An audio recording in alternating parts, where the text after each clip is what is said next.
പള്ളികളും ക്ഷേത്രങ്ങളും മോസ്കുകളുമെല്ലാം മനുഷ്യൻ്റെ വിശ്വാസത്തിൽ അധിഷ്ഠിതമായ പ്രത്യാശയുടെ തിരുനാളങ്ങളാണ്, നെയ്ത്തിരിനാളങ്ങളാണ് മനുഷ്യൻ നൽകുന്നത്. അത്തരത്തിലേറെ പ്രശസ്തമായ ദേവാലയങ്ങളെ പരിചയപ്പെടുത്തുന്ന എൻറ്റയർ മീഡിയയുടെ ദിവ്യദർശനം എന്ന പ്രോഗ്രാമിലേക്ക് ഏവർക്കും സ്വാഗതം.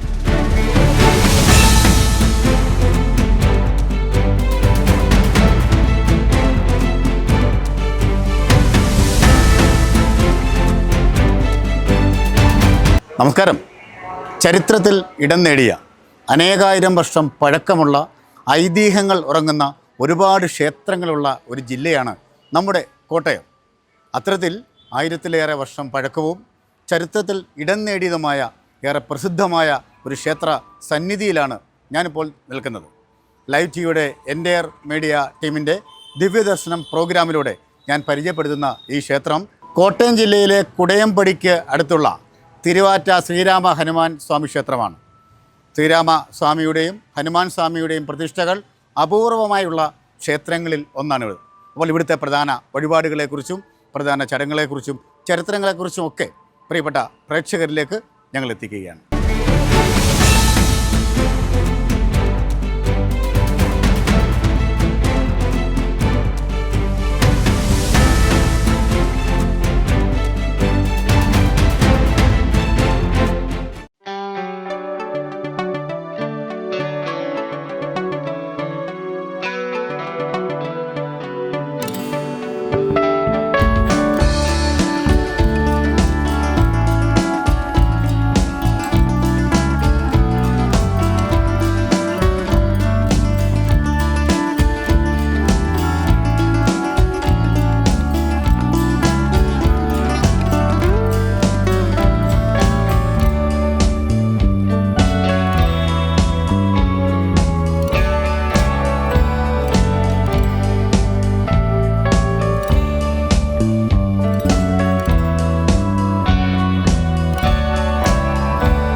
കരുവാറ്റ ശ്രീരാമ ഹനുമാൻ സ്വാമി ക്ഷേത്രത്തിൻ്റെ മേൽശാന്തി ബഹുമാന്യനായ ഹരിക്കുട്ടൻ നമ്പൂതിരിയാണ് എന്നോടൊപ്പം ഉള്ളത്. അദ്ദേഹത്തെ ഈ പ്രോഗ്രാമിലേക്ക് നമുക്ക് സ്വാഗതം ചെയ്യാം. തിരുമേനി സ്വാഗതം. ഇവിടുത്തെ പ്രധാനപ്പെട്ട വഴിപാടുകളെക്കുറിച്ച് ഒന്ന് പറയാമോ? ഇവിടെ പ്രധാനപ്പെട്ട വഴിപാട് കാര്യസിദ്ധി പൂജയാണ്. പിന്നെ ദിവസപൂജയുണ്ട്. കാര്യസിദ്ധി പൂജ എല്ലാ കാര്യങ്ങൾക്കും ഉള്ളതാണ്. എനിക്ക് തോന്നുന്നു കേരളത്തിലെ അപൂർവമായ പ്രതിഷ്ഠയുള്ള ഒരു ക്ഷേത്രമാണ്. ശ്രീരാമനും ഹനുമാൻ സ്വാമിയും കൂടെ ഉള്ള പ്രതിഷ്ഠയുള്ള വളരെ അപൂർവം, കേരളത്തിൽ ഒന്നേ ഉള്ളം എനിക്ക് തോന്നുന്നു. അതെ, ശരി. എങ്കിലും കൂടുതൽ ആളുകൾ കാര്യസിദ്ധിക്ക് എന്തൊക്കെ കാര്യങ്ങളാണ് ചെയ്യുന്നത്? കാര്യസിദ്ധി പൂജയ്ക്ക് വിളക്ക് കൊണ്ടുവരിക, 4 പ്രദക്ഷിണം, ശ്രീരാമസ്വാമിക്ക് 4 പ്രദക്ഷിണം, ഹനുമാൻ സ്വാമിക്ക് 3 പ്രദക്ഷിണം കഴിഞ്ഞ് നട സമർപ്പിക്കും. ഹനുമാൻ സ്വാമിയുടെ നട സമർപ്പിക്കും. ശ്രീരാമസ്വാമിക്ക് എന്താ പുഷ്പാഞ്ജലി, ഇപ്പം സന്താനഗോപാലത്തോടെ സന്താനഗോപാല പുഷ്പാഞ്ജലി അവിടെ എഴുതും. മറ്റേ ഏതാ നമ്മുടെ കാര്യം ഏതാ സാധിക്കുന്നത് അതിനനുസരിച്ചുള്ള പുഷ്പാഞ്ജലി നമ്മൾ പ്രാർത്ഥിച്ച് വയ്ക്കുക. അതാണ് അതിൻ്റെ ഇത്. ഏതൊക്കെ ദിവസങ്ങളിലാണ് കൂടുതൽ തിരക്കുകൾ ഇവിടെ? ശനിയാഴ്ച നല്ല തിരക്കുണ്ട് അല്ലേ? ശത്രുസംഹാരവുമായിട്ട് ബന്ധപ്പെട്ട എല്ലാം ചൊവ്വാഴ്ചയാണ്. സംഹാര പൂജ, പിതൃപൂജ, അങ്ങനെയുള്ള എല്ലാം ചൊവ്വാഴ്ചയാണ് നടക്കുന്നത്. പ്രധാനപ്പെട്ട ഉത്സവങ്ങൾ എന്തൊക്കെയാണ് ഇവിടെ? ഇവിടെ ശ്രീരാമ ജയന്തിയും ഹനുമാൻ ജയന്തിയാണ് നടക്കുന്നത്. ഏപ്രിൽ 6-ാം തീയതി ശ്രീരാമ ജയന്തിയാണ്. അതിനോടനുബന്ധിച്ച് സപ്താഹം നടക്കുന്നുണ്ട്. ഹനുമാൻ ജയന്തി 12-ാം തീയതി, ഏപ്രിൽ 12-ാം തീയതി. ഈ 2 വിശേഷങ്ങളാണ് ഇവിടെ നടക്കുന്നത്. ശരി, എന്തായാലും വളരെ വിശദമായ കാര്യങ്ങൾ സംസാരിച്ച താങ്കൾക്ക് പ്രത്യേകത ജോരി അസ്തുതി തോരി വിധി കരോ അനന്ത മായ ഗുണഗാന ഗീതമാന വേദ പുരാണാനന്ദ കരുണാ സുഖസാഗർ സബുഗുണ ആഗർ ജഹി ഗവഹി സുതി സന്ദ സോമമഹിതലാഗൈ ജനാനുരാഗേ ഭയവു പ്രകട ശ്രീകാന്ത. നമസ്തേ, ഞാനിവിടുത്തെ വാർഡ് മെമ്പറാണ്. പേര് പ്രസന്നകുമാരി എന്നാണ്. ഞാനിവിടെ ജനിച്ചു വളർന്ന ആളാണ്. ഞങ്ങൾ കൊച്ചിലെ മുതൽ ഈ അമ്പലത്തിൽ വന്ന് ദിവസം വന്നൊക്കെ ഈ അമ്പലം ഇത്ര പുരോഗമിച്ചിട്ടൊന്നുമില്ല. ഇവിടെയൊക്കെ നമ്മുടെ പുല്ലൊക്കെ വളർന്ന് ഞങ്ങൾ ആ പുല്ലിനകത്തൂടെയൊക്കെ ഓടിക്കളിച്ച് നടന്ന് വളർന്ന് നമ്മുടെ ഈ അമ്പലം എന്ന് പറഞ്ഞാൽ നമുക്ക് മനസ്സിൽ എന്ത് വിചാരിച്ചാലും നമ്മുടെ ഇവിടുത്തെ ഹനുമാനും ശ്രീരാമനും ഒക്കെ കൂടി നമുക്ക് അനുഗ്രഹങ്ങൾ വാരിച്ചൊരിഞ്ഞ് ഞങ്ങളുടെ ഈ നാടിന് തന്നെ വളർച്ചയും ഐശ്വര്യം തരുന്ന ഭഗവാനാണ് ഇവിടെ ഇരിക്കുന്നത്. നമുക്ക് എല്ലാ കാര്യങ്ങളും ഞാനൊക്കെ കൊച്ചിലെ മുതൽ വന്ന് ഇവിടെ നിന്ന് പ്രാർത്ഥിച്ച് ഞങ്ങളെയൊക്കെ നല്ല രീതിയിൽ എത്തിച്ചത് ഇവിടുത്തെ ഭഗവാൻ തന്നെയാണെന്നാണ് ഞങ്ങളുടെ വിശ്വാസം. ഞങ്ങളത് കാരണം ഇപ്പോഴും ഞങ്ങളുടെ നാട്ടുകാരെല്ലാം വന്ന് രാവിലെ വന്ന് ജോലിക്ക് പോകുന്നവരൊക്കെ ഇവിടെ വന്ന് തൊഴുത് പ്രാർത്ഥിക്കാതെ പോകാറില്ല. എല്ലാ രീതിയിലും ഞങ്ങളുടെ നാടിനും ഞങ്ങൾക്കും പിന്നെ വളർച്ച തരുന്ന ഭഗവാനെ ഇനിയും എന്നും വന്ന് ഞങ്ങൾക്ക് തൊഴണമെന്ന് ആഗ്രഹം ഞാൻ പറഞ്ഞുണ്ട്. നമ്മുടെ ഇവിടുത്തെ രവിച്ചേട്ടനാണെങ്കിൽ അമ്പലത്തിന് വേണ്ടി ജീവൻ ഒഴിഞ്ഞു വെച്ചിരിക്കുന്ന ആളാണ്. രവിച്ചേട്ടനും അതിൻ്റെ പിന്നെ പ്രവർത്തിക്കുന്നവരും കൂടിയാണ് ഈ അമ്പലം ഇത്ര വളർച്ച വലുതാക്കിയത്. രവിച്ചേട്ടനെ ഞങ്ങളുടെ നാട്ടുകാരെല്ലാം സ്തുതിക്കുന്നുണ്ട്. അപ്പോൾ എല്ലാ രീതിയിലും ഇനിയും ഈ അമ്പലം പുരോഗമിക്കട്ടെ എന്ന് പ്രാർത്ഥിച്ചുകൊണ്ട്. നമസ്കാരം, ഞാൻ നവീൻ നാരായണൻ. എൻ്റെ സ്ഥലം മാന്നാനമാണ്. ഞാൻ ജുഡീഷ്യൽ ഡിപ്പാർട്ട്മെൻറ്റിൽ വർക്ക് ചെയ്യുന്നു. ഞാൻ ശ്രീരാമ ഹനുമാൻ ക്ഷേത്രം തിരുവാറ്റയിൽ ഒരു 25 വർഷക്കാലമായി വരുന്നതാണ്. തുടർന്ന്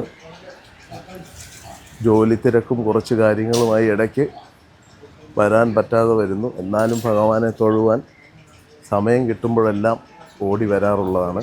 ഭഗവാന്റെ അനുഗ്രഹം അതുപോലെ എനിക്ക് കിട്ടിയിട്ടുള്ളതാണ്. എൻ്റെ പേര് ചന്ദ്രലേഖ എന്നാണ്. ഞാൻ ഈ അമ്പലത്തിൽ ജോലി ചെയ്യുന്ന 35 വർഷങ്ങളോളം ആയി. ഇവിടെ ധാരാളം ഭക്തജനങ്ങൾ വരാറുണ്ട്. എല്ലാ ഭക്തജനങ്ങൾക്കും കാര്യങ്ങൾ സാധിക്കുന്നുണ്ട്. ചൊവ്വ, വ്യാഴം, ശനി, ഞായർ ദിവസങ്ങളിൽ നാനാ സ്ഥലങ്ങളിൽ നിന്ന് ധാരാളം ഭക്തജനങ്ങൾ ഇവിടെ എത്താറുണ്ട്.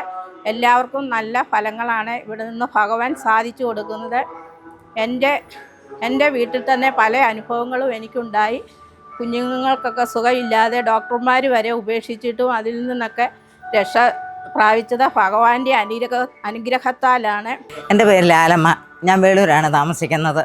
ഞാനിവിടെ എല്ലാ വഴിപാടുകളും കഴിക്കുമ്പോൾ ശക്തനായ തമ്പുരാൻ ഹനുമാൻ സ്വാമി, ശ്രീരാമസ്വാമി, ലക്ഷ്മണസ്വാമി, സീതാലക്ഷ്മി അമ്മ, അഷ്ടൈശ്വര ദേവതയായ അമ്മ എല്ലാ അനുഗ്രഹവും എനിക്ക് തന്നിട്ടുണ്ട്. ആ വിശ്വാസത്തോടെ വീണ്ടും ഞാൻ ഓടിയെടുത്തതാണ്. എല്ലാവരും ഈ പ്രാർത്ഥനയിൽ ഉറ്റ് നമ്മൾ പ്രാർത്ഥിച്ചാൽ സർവേശ്വരനായ ഭഗവാൻ നമ്മളെ കൈവിടുകയില്ല, ഉപേക്ഷിക്കുകയില്ല. കണ്ണുനീരിനെ മാനിച്ച് എല്ലാ അനുഗ്രഹവും തരുന്ന ഒരു ക്ഷേത്രമാണ് ഇത് എന്ന് മാത്രമേ എനിക്ക് പറയാനുള്ളൂ. നന്ദി, നമസ്കാരം. എൻ്റെ പേര് മിനി എന്നാണ്. ഞാൻ വൈക്കത്തു നിന്നാണ് വരുന്നത്. ഇതെൻ്റെ സിസ്റ്ററാണ് ബിന്ദു. എൻ്റെ ഒരു ഫ്രണ്ട് പറഞ്ഞാണ് ഞാൻ ഈ അമ്പലത്തിനെക്കുറിച്ച് അറിഞ്ഞതും ഇവിടെ വരാൻ പറ്റിയതും. വളരെ സന്തോഷം കിട്ടിയ ഒരു നല്ല അനുഭവമാണ് ഈ ക്ഷേത്രത്തിൽ വന്നിട്ട് എനിക്കുള്ളത്. ഇന്ന് 21 ദിവസം ഞാൻ പൂർത്തിയാക്കി. ഇനിയും വരണമെന്നാണ് ആഗ്രഹിക്കുന്നത്. പിന്നെ എൻ്റെ മനസ്സിൽ ചില കാര്യങ്ങളൊക്കെ ഉണ്ടായിരുന്നു. ഇവിടെ വരുമ്പോൾ കാര്യസിദ്ധി പൂജയൊക്കെയാണ് ചെയ്തത്. എനിക്കതിൽ നിന്ന് നല്ലൊരു അനുഭവമാണ് ഉണ്ടായിരിക്കുന്നത്. വളരെ സന്തോഷമാണ് ഈ ക്ഷേത്രത്തിൽ വന്നതിനെക്കുറിച്ച്. എൻ്റെ പേര് സിന്ധു. ഞാൻ കുടമാളൂരിൽ നിന്നാണ്. ഇവിടെ ഇപ്പം ഏകദേശം ഒരു 1-2 കൊല്ലമായി ഞാൻ സ്ഥിരം എല്ലാ ശനിയാഴ്ചകളിലും ഇവിടെ വരുന്നുണ്ട്. കാര്യശുദ്ധി പൂജയാണ് ഞാനിവിടെ നടത്തുന്നത്. എനിക്ക് ഒരു കാര്യശുദ്ധി പൂജ 12 ആഴ്ച ഇവിടെ മുടങ്ങാതെ വന്നു. കാര്യശുദ്ധി പൂജ എനിക്ക് ഭഗവാൻ എനിക്ക് സാധിച്ചു വന്നു. ഒരു കാര്യം സാധിച്ചു ഞാൻ എന്നെ പൂജയും നടത്തി. ഇനിയിപ്പോൾ ഞാൻ രണ്ടാമത് വേറൊരു ആവശ്യത്തിനായിട്ട് കാര്യശുദ്ധി പൂജ തുടർച്ചയായിട്ട് നടത്തിക്കൊണ്ടിരിക്കുകയാണ്. എൻ്റെ ആവശ്യം എൻ്റെ മോള് ഗൾഫിൽ പോകാൻ വേണ്ടിയിട്ടൊരു സർട്ടിഫിക്കറ്റിന് ചെറിയ പ്രശ്നങ്ങളുണ്ടായിരുന്നു. അതിന് വേണ്ടിയിട്ടാണ് ഞാൻ ആദ്യം കാര്യശുദ്ധി പൂജ ഇവിടെ നടത്തിയത്. മോൾക്ക് ഇഷ്യൂസ് ഒന്നും ഇല്ലാതെ ഗൾഫിൽ പോയി ഇപ്പോൾ അവിടെ ജോലി ചെയ്തു സുഖമായിട്ട് കഴിയുകയാണ്. അങ്ങനെ ആഞ്ജനേയ ഭഗവാന്റെ എല്ലാ അനുഗ്രഹങ്ങളും ഞങ്ങളുടെ കുടുംബത്തിനും എപ്പോഴും കിട്ടിക്കൊണ്ടിരിക്കുകയാണ്. ഞാൻ സന്തോഷവതിയാണ്, വളരെ ഹാപ്പി. തിരുവാറ്റ ശ്രീരാമ ഹനുമാൻ ക്ഷേത്രത്തിൽ ഞാൻ എല്ലാ ആഴ്ചയിലും വരാറുണ്ട്. എനിക്ക് ഒരുപാട് കാര്യസാധ്യതയുള്ള ഒരു ക്ഷേത്രമാണിത്. ശ്രീരാമനും ഹനുമാനും എനിക്ക് വളരെ ഐശ്വര്യമായിട്ട് എൻ്റെ കാര്യങ്ങളിൽ, ഞങ്ങളുടെ കുടുംബകാര്യങ്ങളിൽ, ഞങ്ങളുടെ ബിസിനസ്സുകളിലെല്ലാം വളരെ ഇതായിട്ട് എനിക്ക് ഒരുപാട് അനുഭവങ്ങൾ തരുന്ന ഒരു ക്ഷേത്രമാണ്. അതുകൊണ്ട് ഞാൻ മുടങ്ങാതെ എല്ലാ ആഴ്ചയിലും വരാനായിട്ട് ശ്രമിക്കുന്നുണ്ട്. എനിക്ക് ഇത് വളരെ അനുഭവമുള്ള ഒരു ക്ഷേത്രമാണിത്. ക്ഷേത്രത്തിൻ്റെ പ്രസിഡന്റ് ബഹുമാന്യനായ രജികുമാർ കപ്പടയിലാണ് എന്നോടൊപ്പം ഉള്ളത്. അദ്ദേഹത്തെ നമുക്ക് ദിവ്യദർശനം പ്രോഗ്രാമിലേക്ക് സ്വാഗതം ചെയ്യാം. ചേട്ടാ സ്വാഗതം. ചരിത്രമുറങ്ങുന്ന ഒരു ദൈവിക സന്നിധിയിലാണ് ഞാനുള്ളത്. ഏതാണ്ട് 1000-ലധികം വർഷങ്ങൾ പഴക്കമുണ്ട്. കേരളത്തിൽ അപൂർവമായ പ്രതിഷ്ഠയുള്ള ഒരു ക്ഷേത്രമാണ്. അതേക്കുറിച്ച് വളരെ വിശദമായി ഒന്ന് സംസാരിക്കാമോ? കോട്ടയം ജില്ലയിൽ ശ്രീരാമൻ്റെയും ഹനുമാൻ്റെയും പ്രതിഷ്ഠയുള്ള ഏക ക്ഷേത്രമാണ് നമ്മുടെ തിരുവാറ്റ തിരുത്തിക്കുളങ്ങര ശ്രീരാമ ഹനുമാൻ ക്ഷേത്രം. ആദ്യം ഇവിടെ ശ്രീരാമൻ്റെ വിഗ്രഹം മാത്രമേ ഉണ്ടായിരുന്നുള്ളൂ. വർഷങ്ങളായിട്ട് നമ്മുടെ ക്ഷേത്രത്തിൻ്റെ മുന്നിൽ ഒരു കല്ലുണ്ടായിരുന്നു. ഹനുമാൻ കല്ലെന്നാണ് ആൾക്കാർ ആദരിച്ചു പോന്നിരുന്നത്. അത് അന്നത്തെ മേൽശാന്തി ഒരു ദിവസം പൂജ നടത്തി കതിലിപ്പുഴ അതിന് മേളിൽ വെച്ചായിരുന്നേ. ആ കതിലിപ്പുഴ അപ്രത്യക്ഷമാകുകയും അതിനെ തുടർന്ന് ദേവപ്രശ്നമൊക്കെ നടത്തുമായിരുന്നു. ആ ദേവപ്രശ്നം നടത്തിയപ്പോഴാണ് മനസ്സിലായത് ആ ഹനുമാൻ കല്ലിൽ ഹനുമാൻ സ്വാമിയുടെ സാന്നിധ്യം ഉണ്ടെന്ന്. ആ ഹനുമാൻ കല്ലിരുന്നിടത്താണ് ഇന്ന് ഹനുമാൻ്റെ ക്ഷേത്രം പണിതത്. അതിനുശേഷം ഈ അമ്പലത്തിന് വെച്ചടിയുള്ള ഉയർച്ചയാണ് ഉണ്ടായത്. രണ്ട് പ്രതിഷ്ഠകൾ സ്ഥാപിച്ചു. അന്നൊരു ഹനുമാൻ കല്ലെന്ന് പറഞ്ഞൊരു കല്ല് മാത്രം ഇവിടെ ഉണ്ടായിരുന്നുള്ളൂ. ആ ഹനുമാൻ കല്ലിന് അന്നത്തെ മേശാന്തി ഇല്ലേ, പൂജ കഴിഞ്ഞൊരു കദളിപ്പഴം വെച്ചു. കദളിപ്പഴം വെച്ച ഇലയ്ക്ക് അത് കദളിപ്പഴം വെച്ചു. അത് അപ്രത്യക്ഷമായി. സാന്നിധ്യം അന്നേരം സ്വാമി പറയുന്നില്ലേ, അത് പുള്ളി അന്ന് അദ്ദേഹം തിരുമേനി പിന്നെ എല്ലാ ദിവസങ്ങളിലും അത് വെച്ചുകൊണ്ടിരുന്നു. പക്ഷേ അതെല്ലാം അപ്രത്യക്ഷമാകുന്നു. അന്നേരം തിരുമേനിക്ക് തന്നെ ഒരു ഭയം തോന്നി. അതിനെ തുടർന്നാണ് ദേവപ്രശ്നം വെച്ചത്. ദേവപ്രശ്നം വെച്ചാണ് ഹനുമാൻ സ്വാമിയുടെ സാന്നിധ്യം വന്നത്. അപ്പം തന്നെ ഹനുമാൻ സ്വാമിയുടെ ക്ഷേത്രം പണിയായിരുന്നു. അതാണ് അതിൻ്റെ ചരിത്രം. അതിനുശേഷം ആ പണിതിന് ശേഷം ഇവിടെ വരുന്ന എന്ത് രോഗത്തിന് വരുന്നു, സന്താന ലബ്ധിക്ക് വേണ്ടി വരുന്നു, ജോലിക്ക് വരുന്നു, ആ കാര്യങ്ങളൊക്കെ ഇല്ലേ അച്ചട്ടായിട്ട് സാധിക്കും. വിഘ്നേശ്വര ഭഗവാനല്ലേ ഉള്ളത്. അത് എന്താ നമുക്ക് പറഞ്ഞറിയിക്കാൻ പറ്റാത്ത ഒരു അനുഭവമാണ് നമ്മുടെ ജീവിതത്തിൽ. പിന്നെ തീർച്ചയായും അതായത് ചില മാതാപിതാക്കളല്ലേ മക്കൾ കള്ളു കുടിക്കുന്നു, അത് ഇവിടെ വരുന്നു, കള്ളുകൂടി പൂർണ്ണമായിട്ടും മാറുന്നു. അങ്ങനെയൊക്കെ നമ്മൾ എന്താണ് ഉദ്ദേശിക്കുന്നത്, എന്ത് കാര്യം ഉദ്ദേശിച്ചാലും ആ കാര്യം കറക്റ്റായിട്ട് സാധിക്കും. അതാണ് അതിൻ്റെ ഏറ്റവും വലിയൊരു നമ്മുടെ അമ്പലത്തിൻ്റെ പ്രത്യേകത സവിശേഷത. അതാണ് കേരളത്തിൻ്റെ എല്ലാ ഭാഗത്തും ഇവിടെ വരാനുള്ള കാരണം അല്ലേ. ഒരുപാട് ഭക്തർ ഇപ്പം ഞങ്ങളോട് അത് പറയുകയും ചെയ്തു. എന്താണ് ഉദ്ദേശിക്കുന്നത് ആ കാര്യം സാധിക്കും. നമുക്ക് ബാക്കി ഇപ്പോൾ ജോലി കിട്ടി, കടയിൽ വിജയിച്ചു, പരീക്ഷയിൽ വിജയിച്ചു എന്നൊക്കെ പറഞ്ഞാൽ നമുക്കത് ഇപ്പോൾ ഏതെങ്കിലും രീതിയിൽ തള്ളിക്കളയാൻ പറ്റും, അല്ലെങ്കിൽ ഏതെങ്കിലും വിമർശിക്കാൻ പറ്റും. പക്ഷേ 4 വർഷമായിട്ട് 5 വർഷമായിട്ട് 7 വർഷമായിട്ട് കുട്ടികളില്ലാത്ത ഇവിടെ വന്ന് പൂജ നടത്തി കഴിഞ്ഞാൽ സന്താനഗോപാല അർച്ചന, സന്താനഗോപാല പൂജയുണ്ട്. അതിന് എല്ലാ ശനിയാഴ്ചയും ഒരു 21 ശനിയാഴ്ച നടക്കുന്ന ആ പൂജയിൽ പങ്കെടുത്താൽ അവർ 21 ശനിയാഴ്ചയ്ക്കുള്ളിൽ തന്നെ കാര്യം സാധിച്ച പോകുന്നു. അത് ശരിക്കും ഈ ക്ഷേത്രത്തിൽ നടക്കുന്ന ഏറ്റവും വലിയ അത്ഭുതത്തിലൊരു അത്ഭുതം തന്നെയാണ്. ശരി. പിന്നെ എന്താ പ്രധാനപ്പെട്ട ഉത്സവങ്ങൾ എന്തൊക്കെയാണ്? ശ്രീരാമനവമി, ഹനുമാൻ ജയന്തിയാണ് നമ്മുടെ ഏറ്റവും പ്രധാനം. മീനമാസത്തിലെ ശ്രീരാമനവമി, അതിനോട് ഏഴാം പൊക്കം വരുന്ന ഹനുമാൻ ജയന്തി, അതാണ് ഇവിടുത്തെ പ്രധാന ഉത്സവം. അതോടുകൂടി നമ്മളൊരു സപ്താഹം എല്ലാം നടത്തി വളരെ ഭംഗിയായിട്ട് നടത്താറുണ്ട്. അത് ശരി. ഏറ്റവും കൂടുതൽ തിരക്കുള്ള ദിവസങ്ങൾ ഏതൊക്കെയാണ്? ശനിയാഴ്ച ദിവസമാണ് ഏറ്റവും കൂടുതൽ തിരക്ക്. എങ്കിലും ചൊവ്വാഴ്ചയും ഞായറാഴ്ചയും അപൂർവമായ തിരക്കുണ്ടാകാറുണ്ട്. അത് ശരി. മറ്റ് പ്രധാനപ്പെട്ട വിശേഷ ദിവസങ്ങൾ ഏതൊക്കെയാണ്? ഏറ്റവും പ്രധാനപ്പെട്ട ദിവസം എന്ന് പറഞ്ഞാൽ പുണർത, ശ്രീരാമൻ്റെ ജന്മദിനമായ പുണർതാണ് ഏറ്റവും ഇവിടുത്തെ പ്രധാനം. പുണർതം എന്ന് പറഞ്ഞാൽ അന്ന് പുണർതം പൂജയ്ക്ക് തന്നെ പ്രത്യേകതയുണ്ട്. പുണർതം പൂജ എന്ന് പറഞ്ഞാൽ 5 പൂജയാണ് നമ്മുടെ ഇവിടുത്തെ സാധാരണ പൂജ കൂടാതെ നടക്കുന്നത്. വിഷ്ണുവിന് പൂജ, ദേവിക്ക് പൂജ, രക്ഷസിന് പൂജ, സർപ്പത്തിന് പൂജ, ഭഗവതിക്ക് പൂജ, അങ്ങനെ 5 പൂജകളാണ് നമ്മൾ ഈ പുണർതം പൂജ കൊണ്ട് നടത്തുന്നത്. അതായത് നമ്മളിൽ ഉണ്ടായിരുന്ന ഏതെങ്കിലും വിധ ദോഷം, ശനിദോഷം പ്ലസ് നമുക്കുള്ള ഈ ദോഷങ്ങളുണ്ട്, പല രീതിയിലുള്ള സർപ്പദോഷം, മറ്റുള്ള പല രീതിയിലുള്ള നമുക്ക് തടസ്സങ്ങൾ വരുന്ന പല രീതിയിലുള്ള ദോഷങ്ങൾ വഴിയാണ് തടസ്സങ്ങൾ വരുന്നത്. ആ തടസ്സങ്ങൾ മാറാൻ ഈ പുണർതം പൂജ നടത്തിക്കഴിഞ്ഞാൽ പൂർണ്ണമായിട്ടും മാറിക്കിട്ടും. ശരി. അതായത് ഇപ്പോൾ വിദേശത്തൊക്കെ പോകാൻ നിൽക്കുന്ന ആൾക്കാരൊക്കെ ഇല്ലേ, പല തടസ്സങ്ങളും ഉണ്ടാകുന്നുണ്ട്. പക്ഷേ അത് ഈ ഒരു പുണർതം പൂജ നടത്തിയാൽ മാത്രം മതി മാറിക്കിട്ടെ.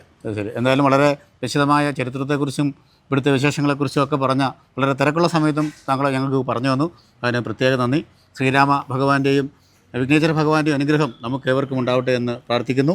കേരളത്തിൻ്റെ നാനാഭാഗങ്ങളിൽ നിന്നും ആയിരക്കണക്കിന് ഭക്തജനങ്ങളാണ് ഓരോ ദിവസവും ഈ ക്ഷേത്രത്തിലേക്ക് എത്തിച്ചേരുന്നത്. ഉദ്ദേശ കാര്യസിദ്ധിക്കായി ഇവിടെ വരുന്ന ആളുകൾ സന്തോഷത്തോടെ നിറഞ്ഞ മനസ്സോടെയാണ് പോകുന്നത്. ദിവ്യദർശനത്തിൻ്റെ ഈ എപ്പിസോഡ് ഇവിടെ പവിത്രമായ ഈ മണ്ണിൽ നിന്നും സമാപിക്കുകയാണ്. മനോഹരമായ മറ്റൊരു എപ്പിസോഡിൽ കണ്ടുമുട്ടും വരെ എൻ്റെ മീഡിയ ടീമിനും ക്യാമറാമാൻ റിജോയ് പറവൂരിനൊപ്പം സൈനിങ് ഓഫ്, ഷിയർ ചങ്ങനാശ്ശേരി.